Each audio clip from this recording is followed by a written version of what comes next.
Salut à tous. Les événements continuent de s'emballer partout dans le monde sous l'impulsion de certains mouvements. Effacer l'histoire réelle pour imposer l'écriture et la création d'une nouvelle histoire. C'est exactement ce que s'évertuent à faire les militants dits antiracistes ou indigénistes.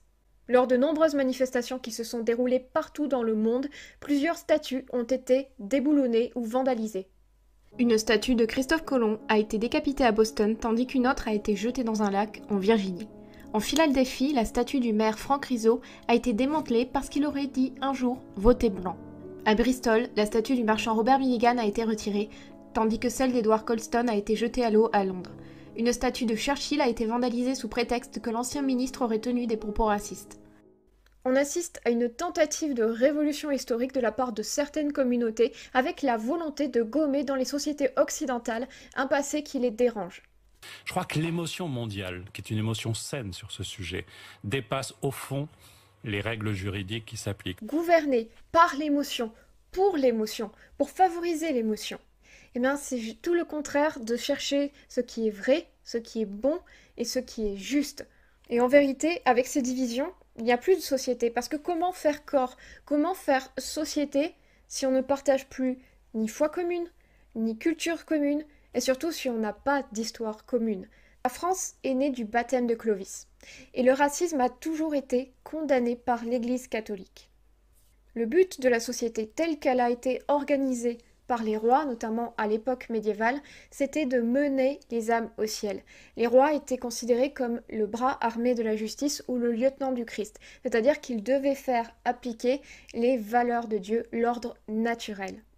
À partir du XIXe siècle, lorsque la déchristianisation de la société française était déjà en très bonne voie, même s'il restait des valeurs bourgeoises qui faisaient lieu de paravent ou de façade dans cette société pour préserver une certaine image, mais il manquait derrière cette substance la foi catholique, eh bien, ça a été l'apparition avec un renouvellement des sciences de ce que l'on a appelé le racisme biologique issu de l'étude des crânes.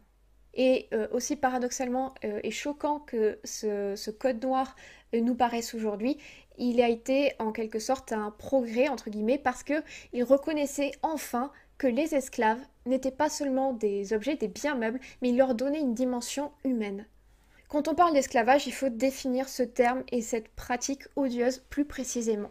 Est-ce que l'esclavage était lié à la couleur de la peau? Pourquoi l'esclavage a-t-il été pratiqué par énormément de civilisations depuis le début de l'humanité? Dans l'Antiquité grecque, la société athénienne était fondée sur deux grandes catégories de citoyens, ceux qui étaient libres et les esclaves. Dans l'Empire romain, les esclaves étaient généralement des prisonniers de guerre. Certains s'occupaient des travaux domestiques, d'autres étaient gladiateurs, d'autres tenaient la boutique ou le commerce de leur maître, ou certains encore travaillaient à leur mine. Les Blancs ont également été victimes de l'esclavage et ça c'est un pan de l'histoire qui est complètement passé sous silence. On se demande pourquoi. Entre 1500 et 1660, plus d'1 million d'Européens sont torturés et réduits en esclavage en Afrique du Nord.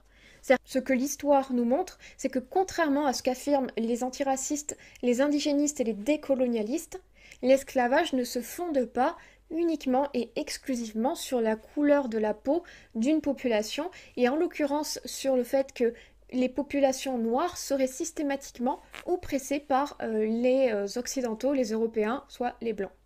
L'esclavage existe encore aujourd'hui sous d'autres formes, que ce soit en Inde, au Bénin, en Colombie, où des hommes, des femmes et des enfants sont exploités par de riches propriétaires ou même des multinationales, ou même encore en Occident, sous d'autres formes. Les Européens n'ont pas utilisé, je le répète encore une fois, l'esclavage comme un moyen de développer leur civilisation. L'histoire ne se réduit pas uniquement à cet événement. L'histoire de l'humanité, elle comprend des siècles et des millénaires. Et même si 400 ans, c'est énorme, même s'il y a des blessures qui sont indélébiles, 400 ans ne représentent pas l'histoire de l'humanité, ni de la civilisation européenne, et ni de la civilisation africaine. La colonisation en soi, c'est une pratique qui existe, et qui a existé depuis les débuts de l'humanité. La colonisation, elle a été fondatrice dans toutes les civilisations. Mais encore une fois, notre histoire ne se réduit pas uniquement à cet élément. La Gaule a par exemple été colonisée aussi par les Vikings, les Normands, les Francs, les Anglo-Saxons, les Celtes.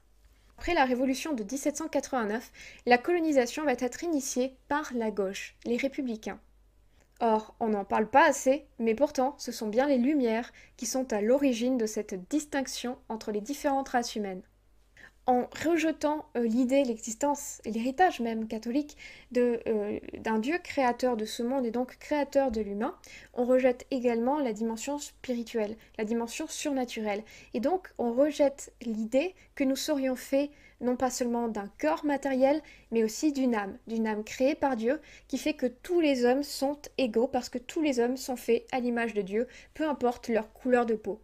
Et en considérant seulement les êtres humains comme des corps matériels, eh bien on peut établir entre guillemets une hiérarchie entre les races en se basant uniquement sur ce que l'on décrète être leur capacité intellectuelle ou la taille de leur crâne, comme ça a été le cas au XIXe siècle. L'humain n'est plus qu'un objet comparable, l'humain n'est plus qu'un corps machine, à l'image de ce qui s'est passé lors de la révolution scientifique au XVe siècle, où tout était machine, tout était mathématique. C'est dans cette continuité de pensée et de philosophie qu'apparaît justement le racisme scientifique, initié tout d'abord aux États-Unis au XIXe siècle. C'est dans cette certaine idée de la civilisation purement matérielle, matérialiste, purement rationaliste, économique et donc capitaliste, que va se mettre en marche la colonisation pour des intérêts marchands et financiers.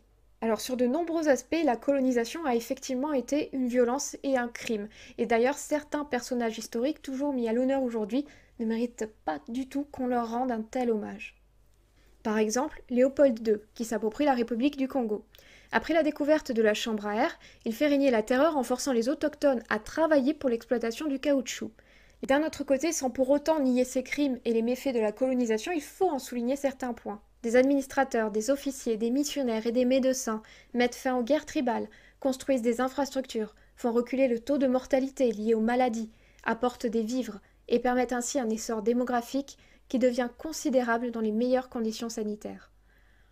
Il faut considérer l'histoire dans son ensemble. L'histoire, elle demande à la fois d'aller dans une vision générale et puis de passer ainsi du détail au général, de faire ces va-et-vient de l'esprit, de multiplier les sources, de recontextualiser constamment et de ne pas se limiter uniquement ni à l'étude ni à la considération d'une période donnée.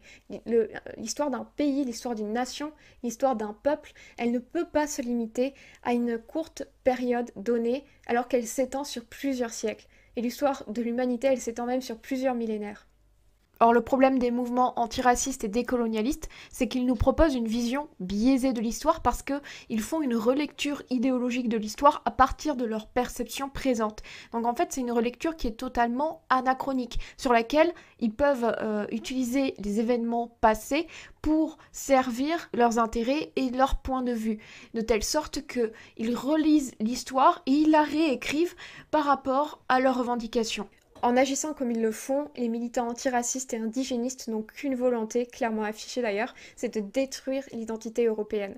C'est de faire en sorte que les Européens abandonnent ce qui constitue leur histoire, ce qui constitue réellement leur identité, qu'ils n'aient plus cette possibilité de s'y identifier, parce que s'y identifier, ça reviendrait à s'identifier à des bourreaux, à s'identifier à des oppresseurs, donc à s'identifier à quelque chose de négatif. Ça revient à nier sa propre identité, donc à nier aussi ce qui nous a construit de positif, de splendeur et de bénéfique dans le monde entier. Ça revient à nier notre rayonnement. Alors ne laissons pas l'histoire être tachée, être mutilée, être massacrée par ces idéologues et par ces idéologies qui ne voient les choses que dans un sens unique.